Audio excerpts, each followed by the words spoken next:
2029లో జగన్మోహన్ రెడ్డి గారు గెలిచిన ఈ అమరావతి ప్రాంతాన్ని కానీ రాజధాని కానీ ముందుకు తీసుకెళ్లే పరిస్థితి ఉంటుందంట. మీ గగనం మీడియా కూడా ఇది లేదు, ఇంకెందుకు నానో లేదా?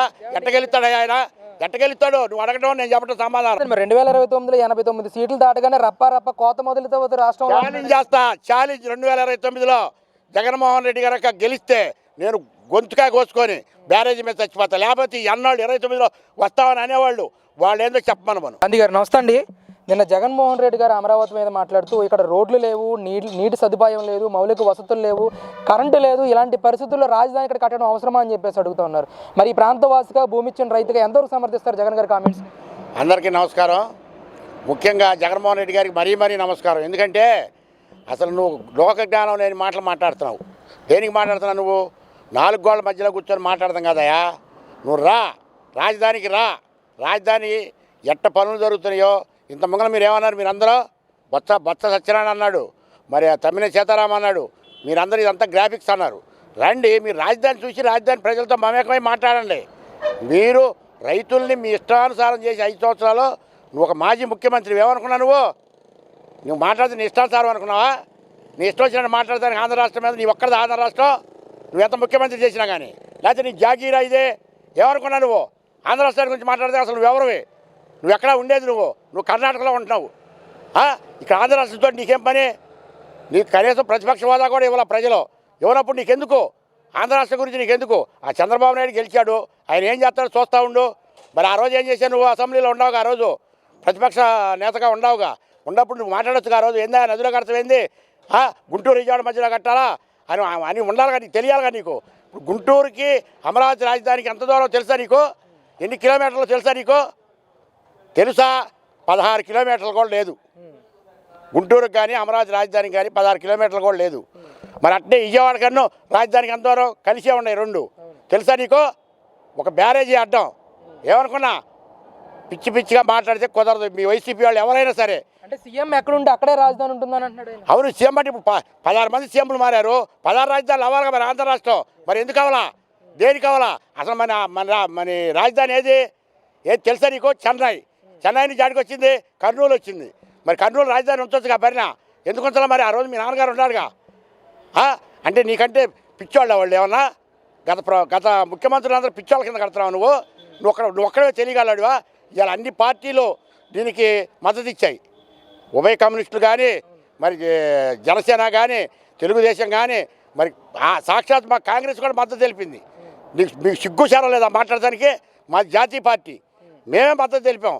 ఒకే రాష్ట్రం ఒకే రాజధాని, అది అమరావతి అని చెప్పాం. మేము చెప్పలేదా? నీ కళ్ళు ఏమైనా పోయినాయా? నీ చెవులు ఏమైనా బూడిపోయినాయా?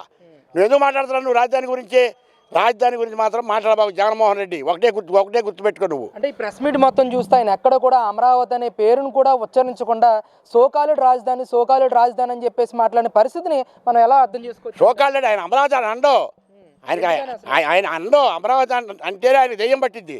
దెయ్యం బట్టే 151 సీట్లు 11 సీట్లు తెచ్చుకున్నాడు. ఆ దెయ్యం బట్టే ఆంధ్ర రాష్ట్ర ప్రజల మొత్తం 3 ప్రాంతాల ప్రజల్లో నిన్ను విస్మరించలేదా? ఏ కాన్సెప్ట్ మీద విస్మరించారు? 3 రాజధానుల కాన్సెప్ట్ మీదే నిన్ను ఓడించారు. అదన్నా సిగ్గు తెలుసుకోండి. మీరు సిగ్గు తెలుసుకొని మాట్లాడుతూ తెలుసుకోండి. ఏం కాన్సెప్ట్ నువ్వు మాట్లాడేది? నువ్వు ఎందుకు మాట్లాడతావు రాజధాని గురించి?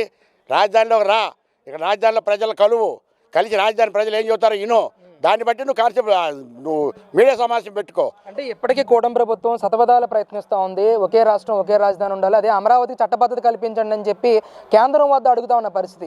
ఇలాంటి పరిస్థితుల్లో జగన్మోహన్ రెడ్డి గారు ఇలాంటి కామెంట్స్ చేయడం ఎంతవరకు సమర్థించగలచ్చు అంటారు? అసలు జగన్మోహన్ రెడ్డి సమర్థించే ప్రశ్నే లేదో. ఆయన సమర్థించడం ఏంది? ఆంధ్ర రాష్ట్ర ప్రజలు సమర్థించే 11 సీట్లకు ఎందుకు పరిమితం అవుతాడు? అవి కూడా దొంగ ఓట్లు వేసుకొని రౌడీ ఓట్లు వేసుకొని 11 సీట్లు కూడా గెలిచాడు. చెప్పాలంటే ఒక మాటలో అసలు ఆయనకి నైతిక జ్ఞానం అనేది లేదు, ఇంగిత జ్ఞానం అనేది అంతకంటే లేదు. మనం ఎందుకు మాట్లాడుతున్నామా దేనికి మాట్లాడుతాం అనేది తెలియదు. రైతుల్ని నట్టేయడం ముద్దుదామని ఆయన ఆలోచన. అది చెప్తే మాకు రైతుల మీద ప్రేమ ఉంది. రైతులు ఏడుతున్నారా?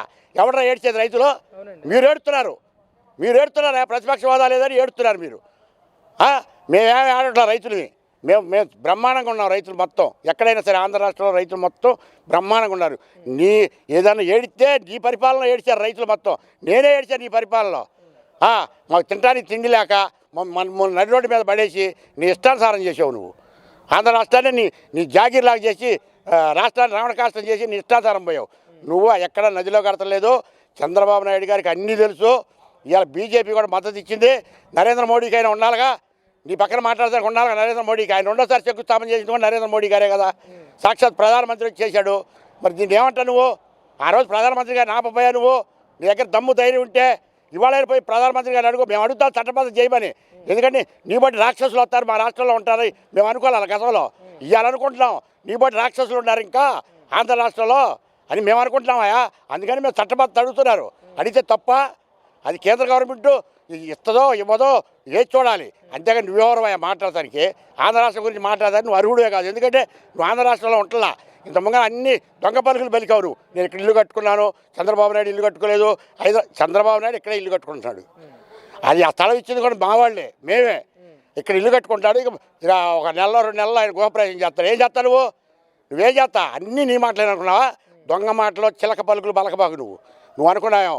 నీకు ఈసారి కనీసం నువ్వు పోటీ చేసే అర్హత కూడా ఉండదు నీకు, గుర్తుపెట్టుకో. అంటే సార్ ముఖ్యంగా జగన్మోహన్ రెడ్డి గారు చెప్తున్న అంశం ఏంటంటే నదీ భూగర్భ జలాల్లో నిర్మాణాలు చేపడితే ఎంతకైనా 30 వాటు వెళ్తుంది. గతంలో ఎన్జీటీ కానీ కొన్ని కమిటీలు కానీ ఇచ్చిన నివేదికలు చూస్తే ఇక్కడ అమరావతి రాజధానిగా పనికిరాదు, నిర్మాణాలకి పనికిరాదు అని ఇచ్చారు. అయినా కూడా వాటిని తొంగలో తొక్కి చంద్రబాబు నాయుడు ముందుకు తీసుకెళ్ళే నిర్మాణాలు అని చెప్పేసి ఆయన మాట్లాడుతూ ఉన్నారు. చంద్రబాబు నాయుడు కాన్సెప్ట్ గల ముఖ్యమంత్రి. ఆయన ఏదైనా చేయగలుగుతాడు. ఆయన ఆ పునాదులను కూడా ఎవరో నిపుణులను తీసుకొచ్చి పర్యవేక్షించి ఇంతవరకు ఒక పునాది కూడా చెడిపోవాలి. ఇక్కడ పటిష్టంగా ఉన్నాయి పునాదులు. 5 సంవత్సరాల నాడు 7 సంవత్సరాల నాడు వేసిన పునాదులు కూడా పటిష్టంగా ఉన్నాయి కాబట్టి ఆయన అన్ని సర్వేలు చేపించి ఇక్కడ రాజధాని మళ్ళీ మోడీ గారిని తీసుకొచ్చి శంకుస్థాపన చేపించాడు. ఏమంటావు అందుకని? నీ ఇష్టానుసారం మాట్లాడతావా? నీ ఇష్టం అనుకున్నావా రాష్ట్రం? లేకపోతే నీ జాగీర్ అనుకున్నావా? నేను మీ నాన్న అనకూడదు, ఎందుకంటే మీ నాన్నకు అభిమాని నేను, రాజశేఖర రెడ్డి గారి అభిమాని నేను. నువ్వు దరిద్రం చేసింది నువ్వు రాష్ట్రాన్ని. రాజశేఖర రెడ్డి గారు ఏం చేయాలి? ఫస్ట్ ఎన్టీ రామారావు గారు, తర్వాత రాజశేఖర రెడ్డి గారు, తర్వాత చంద్రబాబు నాయుడు గారు. డెవలప్కి చంద్రబాబు నాయుడు గారు సరిపోతారు, మీరు సరిపారు. గుర్తుపెట్టుకో. జగన్మోహన్ రెడ్డి ఇక్కడ బ్రహ్మాండమైన రాజధాని నిర్మాణం అయింది. భారతదేశంలోనే ఉండదు, ఆసియా ఖండంలోనే ఇట్లాంటి రాజధాని ఉండదు. గుర్తుపెట్టుకో నువ్వు. అంటే గాంధీ గారు ఇక్కడ చట్టబద్ధత కల్పించే విషయంలో కేంద్రం సముఖంగా ఉండి ఒకవేళ రాష్ట్రానికి చట్టబద్ధత కల్పిస్తే ఒకవేళ తర్వాత 2029లో జగన్మోహన్ రెడ్డి గారు గెలిచిన ఈ అమరావతి ప్రాంతాన్ని కానీ రాజధాని కానీ ముందుకు తీసుకెళ్లే పరిస్థితి ఉంటుందంటే మీ గగన మీడియా కూడా ఇది లేదు, ఇంకెందుకు నానో లేదా? ఎట్టగెలుస్తాడు ఆయన? ఎట్టగెలుస్తాడు? నువ్వు అడగడం నేను చెప్పడం సమాధానం. అంటే మరి నేను ఇంకా చేశాను మంచి ప్రజల్లో ఉందంటే ఏం చేశాను? ఒక మంచి చెప్పు. ఎవడికి జిలేబీ పెట్టావు? ఎవడికి కారపుంజి పెట్టావు? ఎవడికి టీనీలు ఇచ్చావు నువ్వు? ఎవరికి వాడిని జైల్లో వేసావు, కేసులు పెట్టించావు, కోర్టుల చుట్టూ తిప్పావు నువ్వు. నీ ఇష్టానుసారం మాట్లాడితే సరిపోయింది అనుకున్నావా? ఎప్పుడైనా ఒళ్ళు దగ్గర పెట్టుకుని మాట ఈ పంట నోరుని బతిలాడుకున్నదంట. అట్నే ఇవాళ ఎవరు మాట్లాడేవాళ్ళు లేరు అని అనుకోబాకు జగన్మోహన్ రెడ్డి. నువ్వు అనుకున్నావు 1000 ఏళ్ళున్నా ఏరు తప్పదు, 100 ఏళ్ళున్నా సాగు తప్పదు. మీరు ఇట్ట మాట్లాడుతున్నామని మీరు చంపేస్తారు, అంతేగాని మీరు ఏం చేయలేరుగా. ఏం చేస్తారు? మీరు చంపుతారు అంతేగా. మీరు రావరా?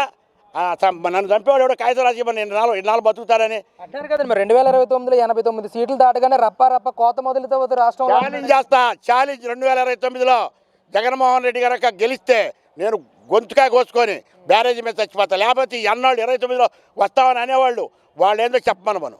అంతే తప్ప 29లో ఆయన రావటమైంది. పసిపిల్లగాడు కూడా ఆయన ఓట్లు వేయరు. అంత నమ్మకం ఏంటి మీకు జగన్మోహన్ రెడ్డి? ఎందుకంటే నువ్వు రాష్ట్రాన్ని నాశనం చేసావు. అన్నపూర్ణ రాష్ట్రాన్ని అధోగతి పాలు చేసావు. అంతే తప్ప నీ వల్ల ఒరిగింది ఏమైనా? అయినా నువ్వు 5 సంవత్సరాలు ఎక్కడ పరిపాలించావు? నువ్వు ఎందుకు వచ్చావా? మరి ఇక్కడ ఈ రాజధానికి ఎందుకు వచ్చావు? అమరావతి రాజధానికి దేనికి వచ్చావు? అమరావతి అని పలకలేవు, నీ నోటి తాళం పడింది, అమరావతి అనలేవు నువ్వు. నీకు నేలకు బిగుసుకుపోయింది. మరి ఎందుకు వచ్చి ఇక్కడ 5 సంవత్సరాలు ఎందుకు పరిపాలించా? పెట్టుకుపోయా. ఎక్కడ ముఖ్యమంత్రి ఉంటే అక్కడే కదా రాజధాని. మరి ఆడ పెట్టుకుపోయా, మరి ఆడ కూర్చోపోయా, ఆడ కూర్చోవాలి, ఆడ కూర్చోపోయా, చేయపోయా. 3 రాజధానులు అన్నావు, 3 రాజధానుల కాన్సెప్ట్ ఎత్తావు, ఎక్కడ ఒక రాయేసి కట్టలేదు. ప్రగల్భాలు పిచ్చి ప్రాలాపలు వెళ్తే సరిపోయింది అంటున్నా. గుర్తుపెట్టుకో జగన్మోహన్ రెడ్డి, మీరు కానీ వైసీపీ వాళ్ళు కానీ ఎవరైనా సరే గుర్తుపెట్టుకోండి. రాజధాని అమరావతి పనికిరాదు అంటే మీరు ఈ రాష్ట్రం నుంచి తరివి కొడతారు. ఇదే రాష్ట్ర ప్రజలు. గుర్తుపెట్టుకోండి. జై అమరావతి, జై అమరావతి.